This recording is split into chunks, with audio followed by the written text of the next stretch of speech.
This is a quick video on the Bazooka. I'm actually blocking my setup. I know I need a mic, so I'm not going to go too far to explain this, but I've got 2 by 2 by 3 boxes of mud set up right now because I don't have my baker scaffold, and when you're on stilts with the Bazooka, obviously, you need your stuff raised up. The little baker would be perfect, just a little 4-footer.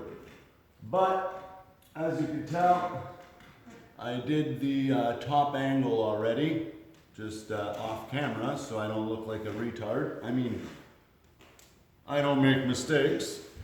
Anyways, so, this is the setup. I will show you after. Okay? So, again, I like to run about that much lead tape. Okay? So, just enough so that the tape is at the, well, not quite the bottom, but just about, right? The bottom of the wheels. You can't really see. See, just like, see, that's just mud here. I can spread that out nice there on the tape, whatever. All right, so anyways, that's about how much tape I like to put for my angles, okay? You see, if I was doing this from the ground, I would probably put a lot more lead tape just because I'm stretching high up and I don't have as much strength to push on both wheels, and then you get blisters and you get a lot of tape drag, all right? So it might not even be your Bazooka. It could just be that you don't have enough leverage on the Bazooka to not get the tape drag. Same thing with your ceilings, right? Like I can easily reach 9 foot from the ground with the Bazooka. Some people can't. They need to go on stilts. But anyway, yeah. It's the old construction shirt, eh? And no, this is not a union site. Okay, so I set up my Bazooka for, I don't know, right-handed, left-handed, I'm not sure which one it is, but I put my my tape counterclockwise because I hold my right hand at the bottom and my left hand is the cutter. So I always hold my left hand right here on my stickers, which is just above the cutting sleeve. I can grab the wheel with my pinky, but I still have control with this bar here. This is like the bar that I hold comfortably, and I can easily control the cutter sleeve without cutting it when I do this. All right, so anyways, let's get to taping.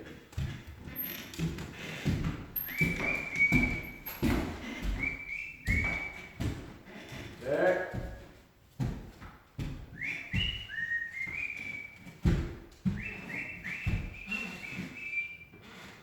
Okay, so now I'm sticking my tape out past the corner to give it a little bit of drag, okay? As soon as you can put the wheel, the creaser wheel on the tape, you do it. Of course. And see, because I'm on camera. But you know what, guys? Don't be embarrassed because you're not good with the taper. It's a very big learning curve. The trick is to center the tape in the angle. Okay? You really want to make sure that that crease is directly in the corner, or else your roller is going to roll it one side or the other.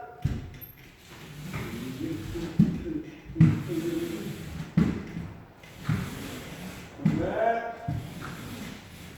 See, I'm not going fast.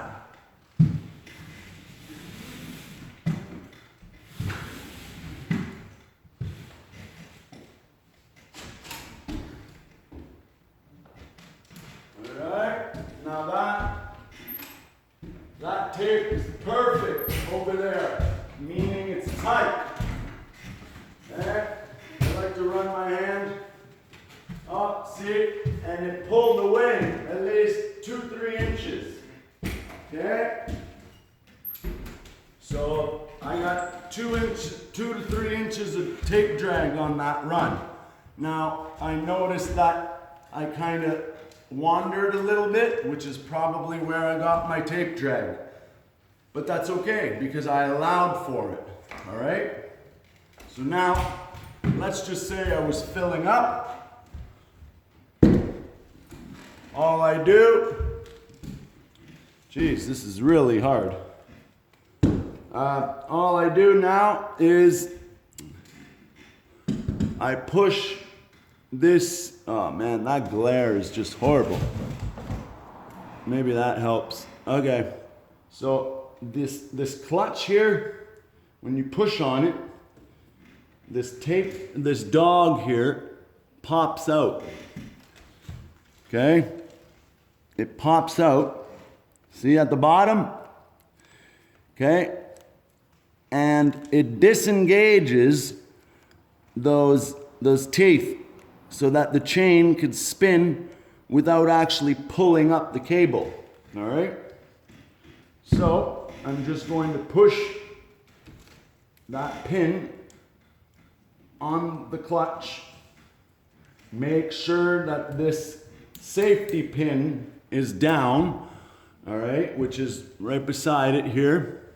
Sometimes it's a bad habit, but I hit it with my putty knife to go down, and I bend it just a little bit, and then, so whenever I clean it, I hammer it straight a little bit, but no big deal. So now I'm ready to fill, all right? And no, I don't need to fill it, but I usually could tell just by the weight. Like, yeah, I know you need about 8-9 pumps, depending on how good your pump is, but I can tell just by the weight. Right now it's about yay full. You can tell when it's starting to get top heavy that you know it's full about up to here. So you got like, you get used to it, right? So now,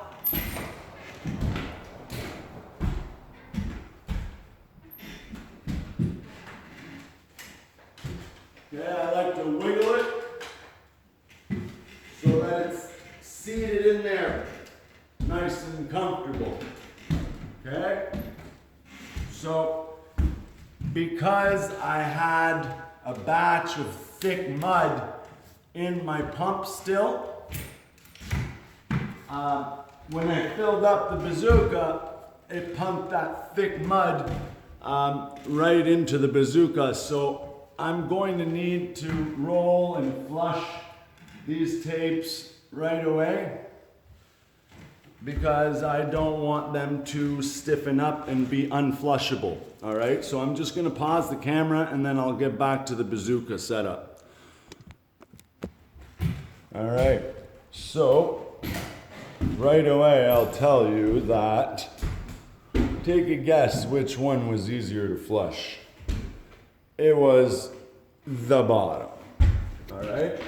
So obviously it was the bottom because it was a lot wetter. Ooh, I just stepped on my own stilt. Yeah, like when I run the Bazooka, okay, this is the way I set it up. See, like, well, actually right now it probably dried a little bit, but yeah, it's a lot thicker than it was. But like, let me tell you, it's hot in here. So I mix it like soup, all right? Because look, it was soup and it's already thickening up a little bit. You boy, these flats. See, and you can fix that stuff as you go. Okay, so when you're flushing and rolling your angles, now this is the hardest part of the bazooka learning curve, all right?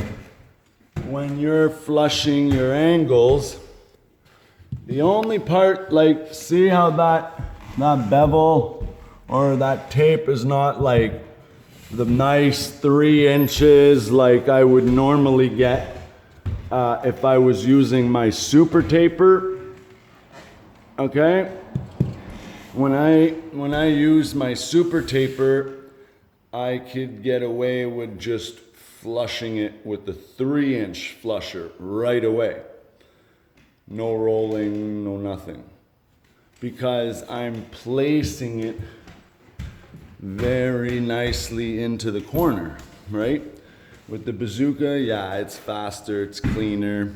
Well, cleaner, but you know what I mean. Usually, my shirt, my pants are all caked with mud, as some of the comments made it perfectly clear, but whatever.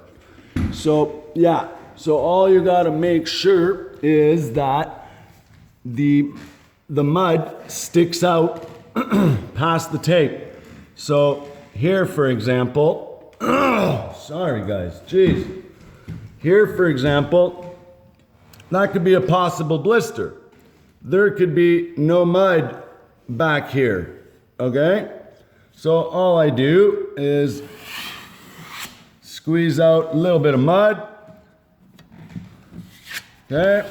Sometimes you could just wipe it enough that it oozes out its own mud, all right? But you just double check. Here I had to add some mud, so it's definitely not a blister. But yeah, so you just walk along and double check, make sure there's a little bit of mud past your tape. Because this tape was so dry, I was getting a bunch of wrinkles in it, right? So all I did was, if I get a big enough wrinkle while I'm rolling it, I just rip the tape and start over, all right? Until it looks good, and then, oh, I'm getting a big wrinkle. I had to rip that tape twice, all right? So now, just grab a little bit of mud.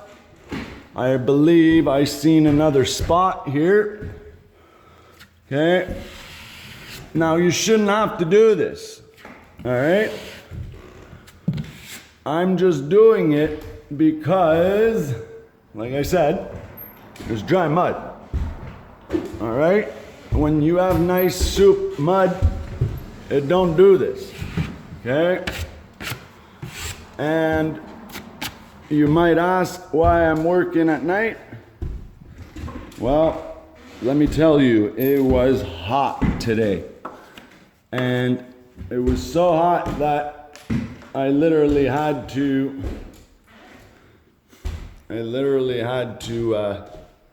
like, I was doing corner beads because I only had the 8-foot corner bead for upstairs, I guess. So I used them all down here. Sorry, I thought there was somebody outside. So I used them all down here. And so now I ran out, obviously, of these 9-foot corner beads, you know. So those are the floor to ceiling corner beads, but I was able to do these legs here, like all of these legs for the openings, all of those closets, you know. I was able to do this leg here, all the bulkhead, and this little point here. All right. So now so today is day 3, and I've been slacking. So, see, perfect example. Okay. You see that? That is, let me try to get a good angle here. That is an example of a blister, okay? Now all I do, of course, it's dry. I did this Friday, I believe, and today is Tuesday. So I worked Friday, a little bit Monday and Tuesday. And let me tell you, today I was beat because I didn't get a lot done.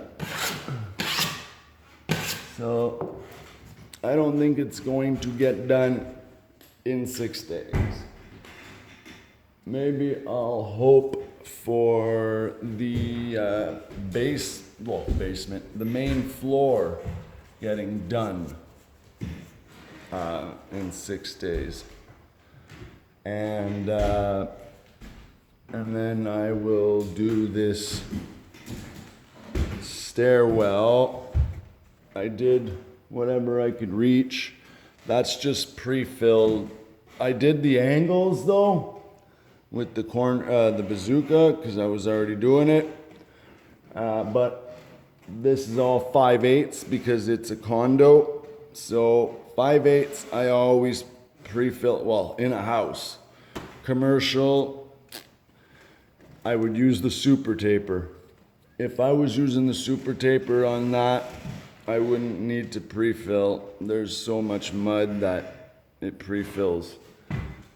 Now, I could be doing that, but whatever, the bazooka's out, so I'm using it, I'm pre-filling it, I'm doing it, right? All right, so let me just set you guys up and I'll show you a couple more angles. Right on. All right, before I start, I just want to show you hold on.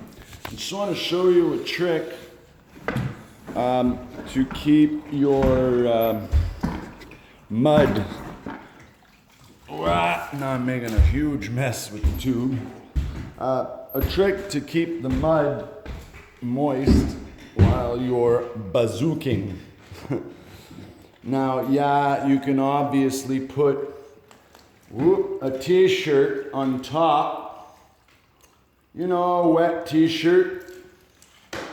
Like a wet t-shirt contest, you know, who's got the wettest shirt wins.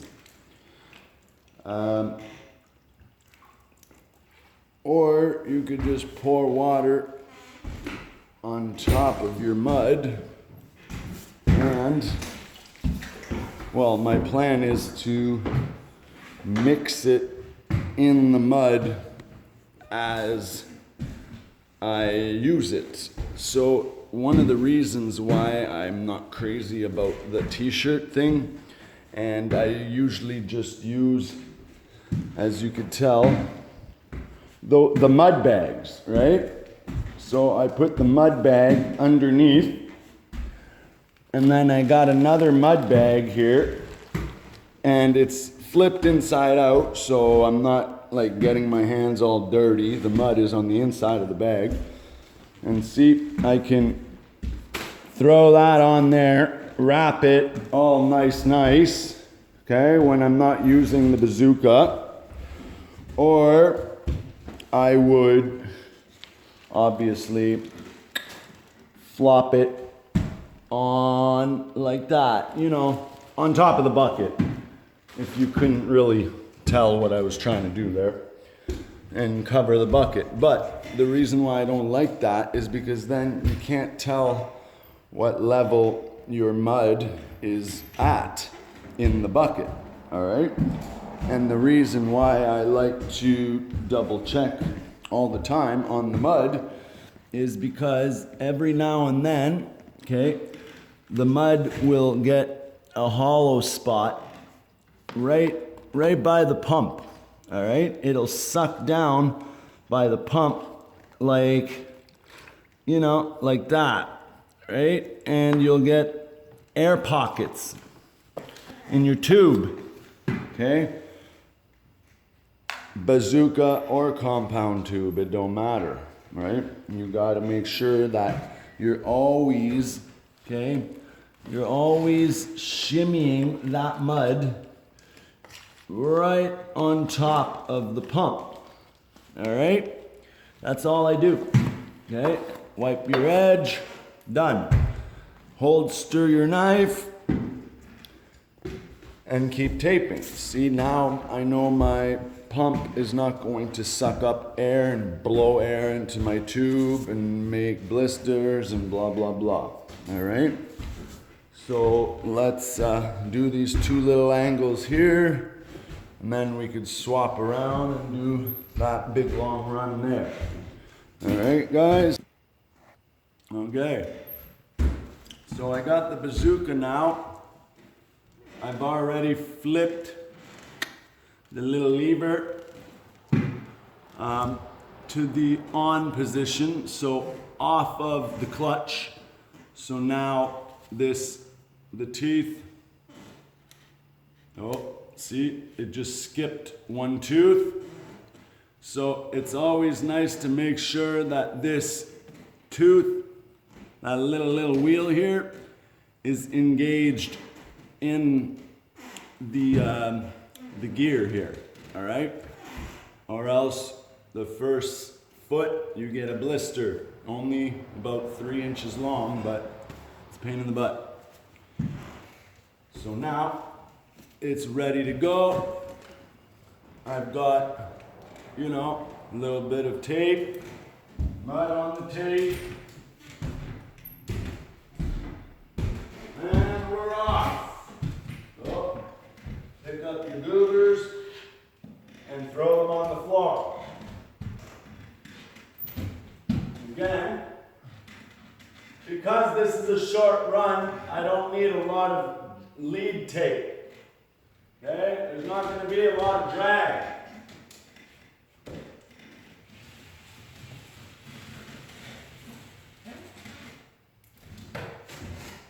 Okay? There you have it. When it's a short tape, you can easily drag it into position, left or right. Alright? And another thing I wanted to show you was, okay, how to determine when to cut the tape. Okay? When I'm eyeballing it, I'm going, let's say, you know, in the angle, whatever, and I'm almost at the end. I line up this filler spout like a shooting sight right into the corner where I want to cut the tape. As soon as that shooting sight right here is where you want the tape to stop, give her a whack. All right? So again,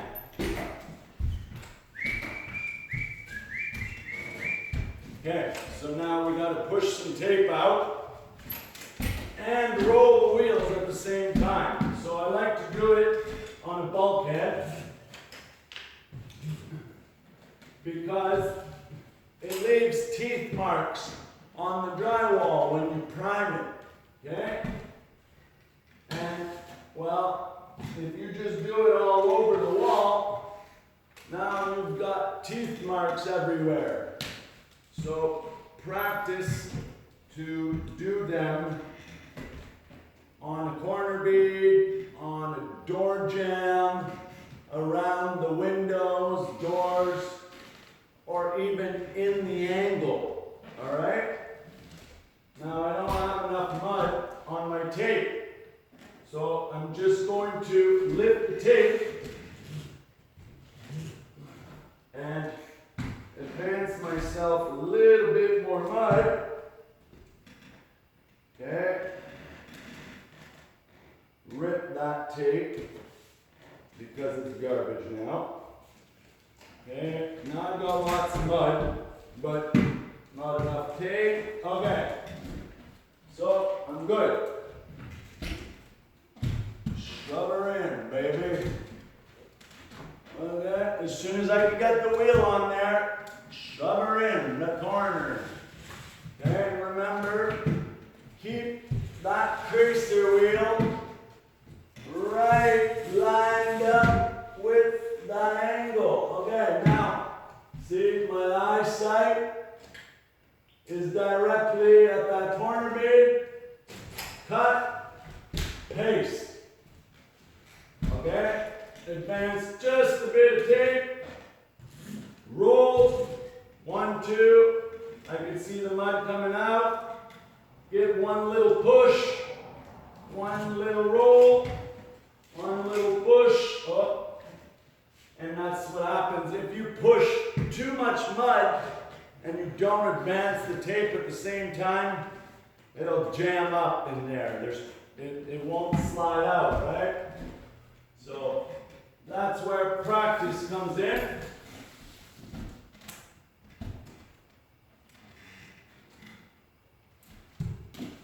Okay. Whoop.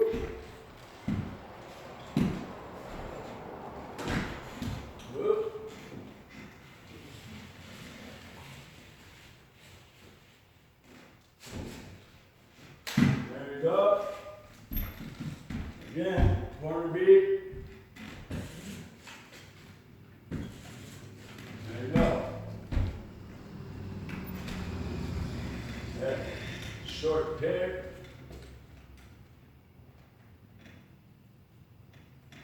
Pull it away from the corner bead and adjust it a lot easier. Alright? And just like that. It's very simple once you've got the bazooka dialed in. Okay? Once you've got that bazooka dialed in, it works beautifully. This is just the first time I do it with my stilts in a long time, so bear with me. But anyways, I'm running out of minutes. This took up all the minutes. So guys, have a good day, and I hope this video helps in any way. All right?